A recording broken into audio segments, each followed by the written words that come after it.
นุสติสาวาสาเลกิเลเสโสเอโกสัพเพปิกติยาอาโหสุขังสัมสาโนปูชานันจะสัทธาระโอสัพพะการะคะเทนัมเปสัพเพสัมมาสยามโมเนสัพพะกาเลนะปุญจิตวะเอโกสัพพัญญุตังคะโตวิปัสสนาทิวิจาศีลทิจาระเนจาสุสามิเตหิสัมปันโนกังกานาเภหินายโกสัมมาคะโตสุปัตตานังอะโมคังจานาโสติเวทัสสะปิโลกัสสะยัตตานิราวาเสสะโตอเนเกหิคุโนเกหิสัพพะสัตตุตัมโมอะโมอะเนเกหิอุปาเยหินาลัตตะเมตะเมหิจาเอโกสัพพะสะโลกัสสะสัพพะอัตตานุสัสสะโกภกายะอิสิริยะทินังกุณานังปาราโมนิติปัญญายัสสะสัพพะธัมเมสุกาลุนาสัพพะสัตเตสุอัตตานาตาลานาสัจจิติกาปุณาเจติกาพายายาปารามิจิตวะปัญญายาตานะโมตาริโหตาริสัพพะธัมเมสุตายายังเกกะอุตตาริทิสัมมาโนปิตาวาสารุปากายโยอาจิตตายโยอาสัทธารานายังเยนะเทธัมมากายกาลาวะกติพุทธานุสติภาวนาอุปมายาสัพเพสังสัตตานังสุขากามาตังกวจิตวกามาโตเมตังสัพพะสัตเตสุภาวะเยสุขิภาวะยานิทุโกอาหังนิจังอาหังวิยาหิตาจาเมสุขิโหตุมัจจตาจัตตาเวริโนอิมังวิกามาเกตังมิสัตตาโหตุสุขิสักกตาโตภาคัจจลาเจสุจัตตาวาเรสุสัตตุโนสัมปัตตาสักกาวาเรสุสัตตานันเตสุปานิโนสุขิโนภูคาลาภูตาอัตตาภาวะคาตาสิโยตาตาอิติภูมาเจวะอาริยานัญญังยังเอวานัลลาอัปปายาตาตาตาราสานิสัสสุจติเมตตานุสติภาวนา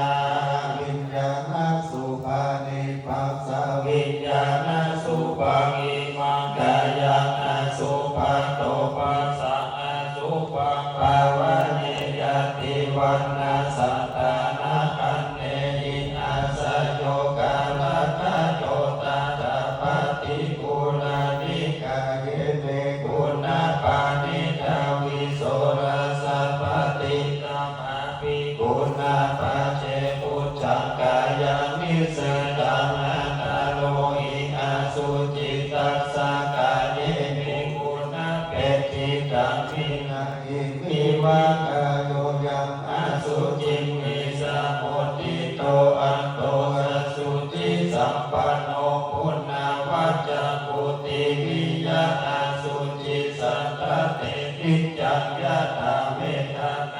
าติกาตาตากิมิวะอุลาบาโสภะกะจัตตานิกาวิยะกัณฑะปุโตโรมะปุโตวันนะปุโตสานุสโยอันเตกิโจติเจกุโจปะปินังปุณะอุปะโมติอาสุปานุสติภาวนา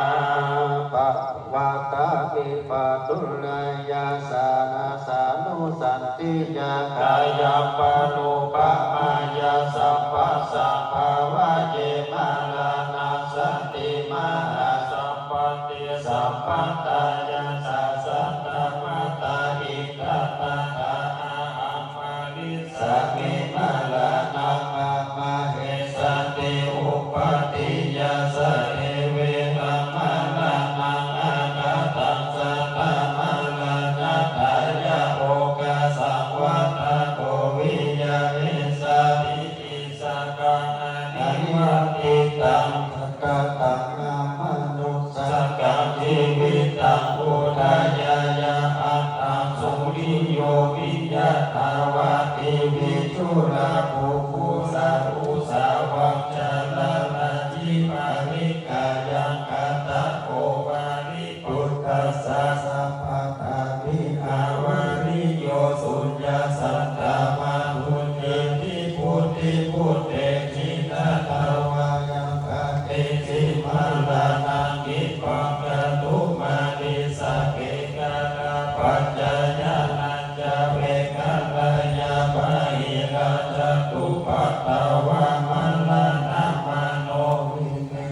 ตัสส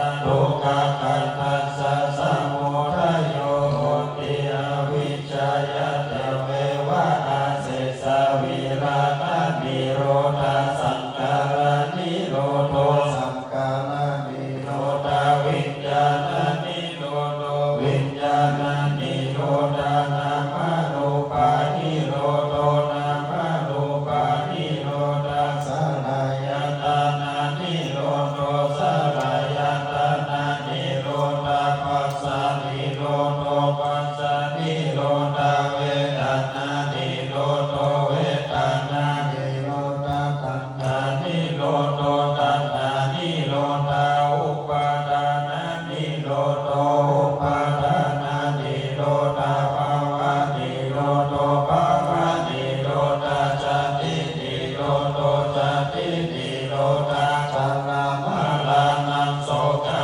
ปาริเทวะตุกะโตมานัสสุปายาสติโยจันติเอวะเมตัสสะเกวะนัสสะทุกขขันธัสสะนิโรโธติอเนกาติสัจจา